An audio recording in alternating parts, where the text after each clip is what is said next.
பல டிபார்ட்மெண்ட்லயும் மறுபடியும் சொல்றேன், கட்சி நிதின்ற பேர்ல அடிச்ச கொள்ளைய ஒண்ணு ஒண்ணா கவர்மெண்டோட கஜானாக்குள்ளேயே கொண்டு சேர்த்துக்கிட்டே இருக்கிறாங்க. இப்பவும் சொல்றேன், மக்கள் பணத்துல இருந்து ஒரு பைசா கூட தொடமாட்டோம், தொடவும் விடமாட்டோம், தொட்டா விடமாட்டோம், இதுக்கு முன்னாடி தொட்டவங்களையும் விடமாட்டோம்.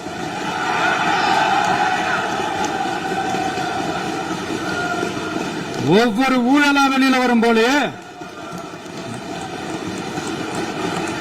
ஒவ்வொரு வேஷமா கலைஞ்சிரும் போலே,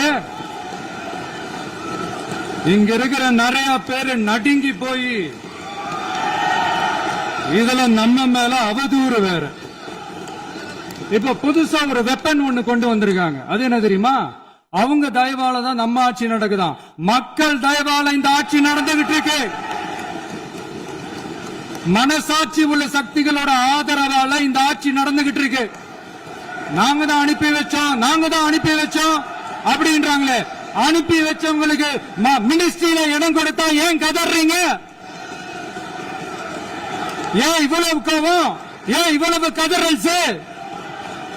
இதுல இன்னொரு முக்கியமான விஷயம், மார்க்சிஸ்ட் கம்யூனிஸ்ட் கட்சி நமக்கு ஆதரவு கொடுத்தது சுயேட்சையா எடுத்த முடிவுன்னு சொல்றாங்க. அதே மாதிரி இந்திய கம்யூனிஸ்ட் கட்சி நமக்கு ஆதரவு கொடுத்தது சுயேட்சையா எடுத்த முடிவுன்னு சொல்றாங்க. இதுல எங்க இருந்து நாங்க தான் அனுப்பி வச்சோம், நாங்க தான் அனுப்பி வச்சோம்னா புரியலையே. மக்களுக்கு நல்லா புரியும், எல்லாத்தையும் தெளிவா பார்த்துக்கிட்டு இருக்கிறாங்க.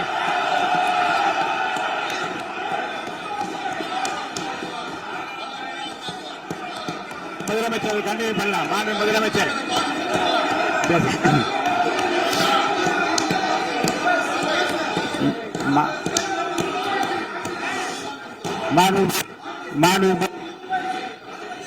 முதலமைச்சர் கண்டிப்பாக பண்ணலாம். நீ கண்டிப்பாக பண்ணலாம். நீ கண்டிப்பாக பண்ணலாம்.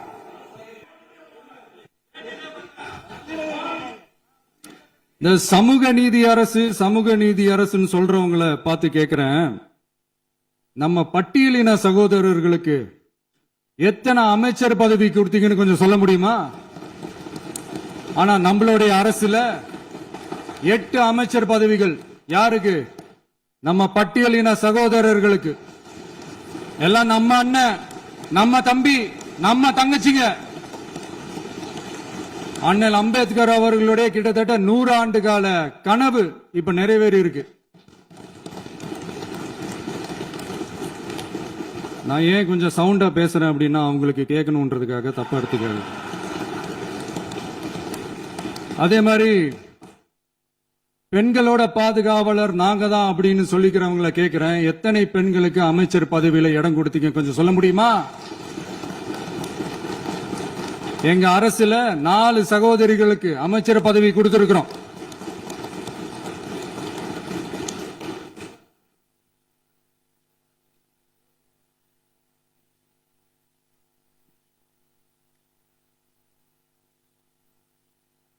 அதனால மக்களால் நிராகரிக்கப்பட்டு மக்களால் அகற்றப்பட்டவங்களுக்கு ஒண்ணு சொல்லிக்கிறோம், தப்பே செய்ய மாட்டோம், ஊழலே செய்ய மாட்டோம், நேர்மையா தான் இருப்போம், நியாயமா தான் இருப்போம் அப்படின்னு சொல்றவங்களால மட்டும்தான் கூட்டணி ஆட்சி அமைக்க முன்வரும். ஆட்சியிலையும் பங்கு, அதிகாரத்திலையும் பங்கு கொடுக்க முன்வரும். ஊழல்லையே ஊறி போனவங்களால இந்த கூட்டணி ஆட்சியோ, ஆட்சியிலையும் பங்கு, அதிகாரத்திலையும் பங்கு கொடுக்க முன்வராது. மெஜாரிட்டி இருந்தாலும் தரமாட்டாங்க, மெஜாரிட்டி இல்லைனாலும் தரமாட்டாங்க. கேட்டா ரெடிமேடா ஒரு பதில் ஒண்ணு வச்சிருப்பாங்க, கூட்டணி ஆட்சியை மக்கள் விரும்ப மாட்டாங்கன்னு. அதே மக்கள் தான் இப்ப அவங்கள பார்த்து சிரிக்கிறாங்க. நான்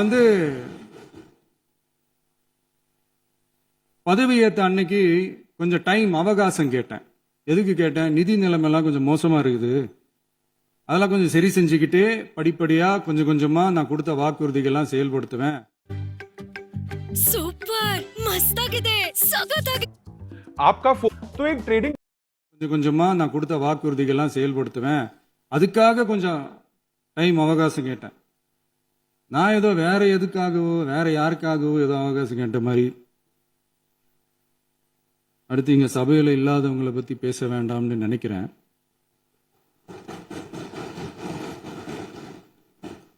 இங்க நம்மளை பத்தி அவதூறு பரப்புறதோட மட்டும் இல்லாம இப்ப நம்ம மக்கள் மேலேயும் அவதூறு பரப்ப ஆரம்பிச்சிட்டாங்க. மக்கள் நமக்கு ஓட்டு போட்டது தப்பான், குடும்பம் குடும்பமா நமக்கு ஆதரிச்சது தப்பான். இது இப்ப இல்ல, நான் சொல்றது எம்ஜிஆர் அவர்கள் காலத்திலிருந்தே. அப்பவே அவர் ஜெயிச்சப்போ அதே மக்களை தப்பு தப்பா பேசுறது. மக்கள் என்ன பண்ணிட்டாங்க, எம்ஜிஆர் என்ன பண்ணிட்டாரு, எம்ஜிஆர் என்ன இது பண்ணிட்டாரு. 50 வருஷமா ஒரே டெக்னிக்கா.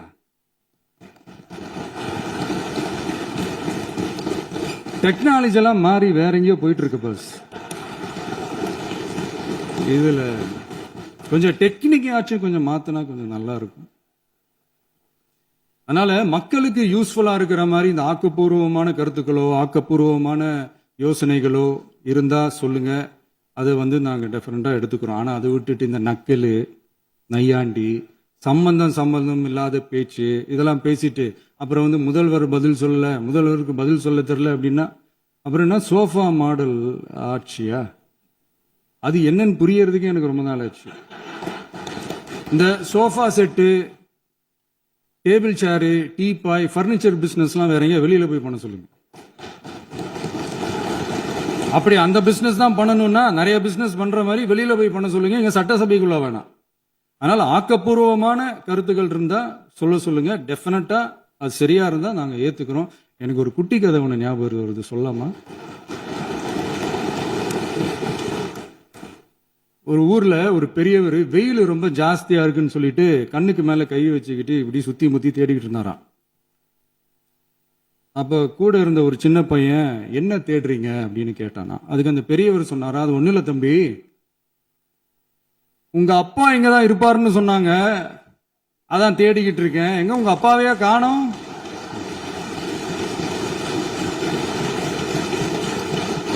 இல்ல அந்த எங்களுக்கும் நக்கலா நையாண்டியா சம்பந்தம் இல்லாத குட்டி கதை இதெல்லாம் எங்களுக்கும் பேச தெரியும். அந்த கதையில பெரியவர் அப்படி சொன்னாராம், தப்பா எடுத்துக்காதீங்க. அந்த கதையில பெரியவர் அப்படி கேட்டாராம். அதனால யாரும் இங்க டென்ஷன் ஆக வேணாம். அதனால இன்னொரு இந்த என்னுடைய உரையை முடிக்கிறதுக்கு முன்னாடி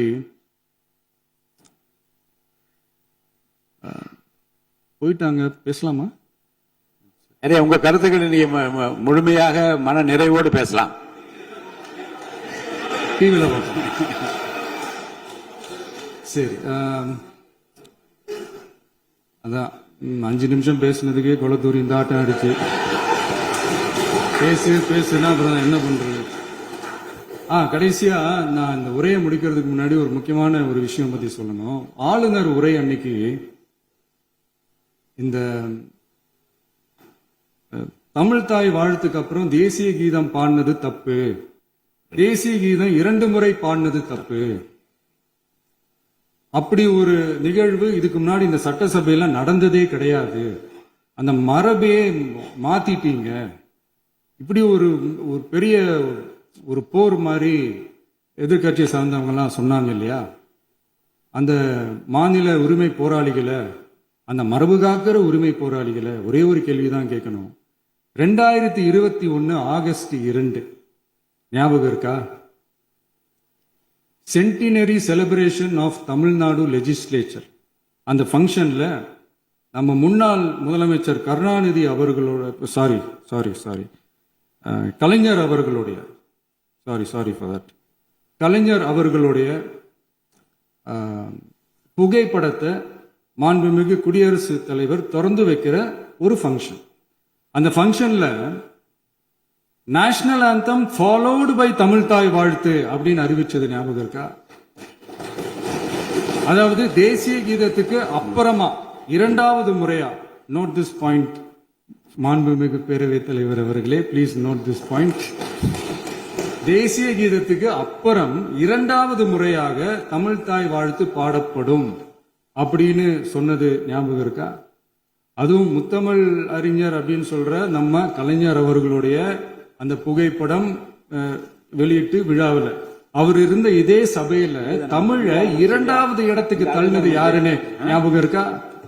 அது மட்டும் இல்ல, அந்த தேசிய கீதத்தை நாட்டுப்பண் நேஷனல் ஆந்தம்னு சொல்லி அதே ஃபங்க்ஷன்ல கடைசியா ஃபங்க்ஷன் முடியும் போது செகண்ட் டைம் தேசிய கீதம் பாடினதும் ஞாபகம் இருக்கா? இதே அவையில் தான் அது அவை குறிப்பிலும் இருக்கிறது. இதே அவையில் தான் நடைபெற்றது. இந்த தக்க நேரத்தில் இந்த ஆதாரங்களை அளித்த மாண்பு முதல்வர்களுக்கு நன்றியை தெரிவித்துக் கொள்கிறேன். ஏதாவது டவுட் இருந்தா இந்த புக்கை பார்த்து தெரிஞ்சுக்கலாம்.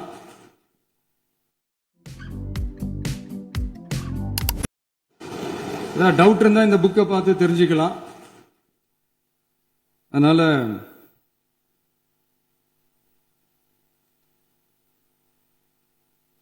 இதெல்லாம் கேட்டா என்ன சொல்லுவாங்கன்னா, அது ஜனாதிபதி கலந்துகிட்ட ஃபங்க்ஷன், அதெல்லாம் அப்படிதான், அதெல்லாம் கண்டுக்க கூடாது அப்படின்னு சொல்லுவாங்க. இதே மாதிரிதான் பேசுறது ஒண்ணு, செய்யறது ஒண்ணு, செய்யறது ஒண்ணு, பேசுறது ஒண்ணு. இதெல்லாம் மக்கள் பார்த்துக்கிட்டு இருக்காங்க. எலெக்ஷனுக்கு முன்னாடி தான் அப்படி செஞ்சுக்கிட்டு இருந்தாங்க. இப்போ எலெக்ஷனுக்கு அப்புறம் அதே தான் செய்யறாங்க. இந்த விஜயையும் சாமானியர்களின் உண்மையான சமூக நீதி அரசையும் அவமானப்படுத்துறதுக்கு தான் அவங்களோட அந்த பொலிட்டிக்கல் சீனியாரிட்டி அது பயன்படுத்துது போல. சரி, செய்யட்டும் செய்யட்டும், நல்லா செய்யட்டும். இப்போ ஆனாலும் நம்மளுடைய மாநில உரிமை, மொழி உரிமை, உத்தம உத்தரர் போல வேஷம் போடுற எதிர்கட்சிக்கு ஒன்றை மட்டும் ஆணித்தரமாக சொல்றோம். உங்களை மாதிரி தமிழ்னு சொல்லிக்கிட்டு, மொழி, பண்பாடு, கலாச்சாரம்னு சொல்லிக்கிட்டு ரெட்டை வேஷம் போடுறவங்க நாங்க கிடையாது. உலகெங்கும் வாழும் என் தமிழ் சொந்தங்களுக்கு நம்முடைய உத்தரவாதம் தமிழ் தான் எங்க உயிர் நாடி அப்படின்றத மறக்க மாட்டோம். இப்பவும் சொல்றோம், மாநில உரிமையில எப்பவும் உறுதியா இருப்போம். அதே சமயத்துல அரசியல் வேற, ஒன்றிய மாநில அரசுகளுக்கு இடையே இருக்கிற நிர்வாக அணுகுமுறை வேற. இதுல நாங்க ரொம்ப தெளிவா இருக்கிறோம். அதனால எங்களுக்கு பாடம் எடுக்கிறதா நினைச்சுக்கிட்டு உங்க வேஷத்தை நீங்களே கொஞ்சம் கொஞ்சமா கலைச்சிக்கிட்டே வர்றீங்க, மறந்துடாதீங்க. அப்புறம் நேத்து எதிர்கட்சி தலைவர், மாண்புமிகு எதிர்கட்சி தலைவர் பேசும்போது நிறைய பேசினாங்க. அதுல ஒண்ணு மட்டும் அரசு சொல்றதா நினைச்சுக்கிட்டு நம்மளை இன்டைரக்டா ஈவில் அப்படின்ற அந்த வார்த்தையை யூஸ் பண்ணாங்க. எனக்கு ஒண்ணுதான் சொல்லணும்னு தோணுது. ஈவில்ஸ்னு டெவில்ஸ் பேசக்கூடாது.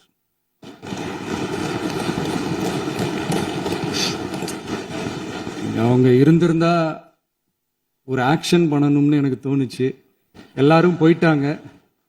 இல்ல பர்மிஷன் பண்ணலாமா? இப்பவும் பண்ணலாம், ஒண்ணும் தப்பு இல்ல. நில்லுமா?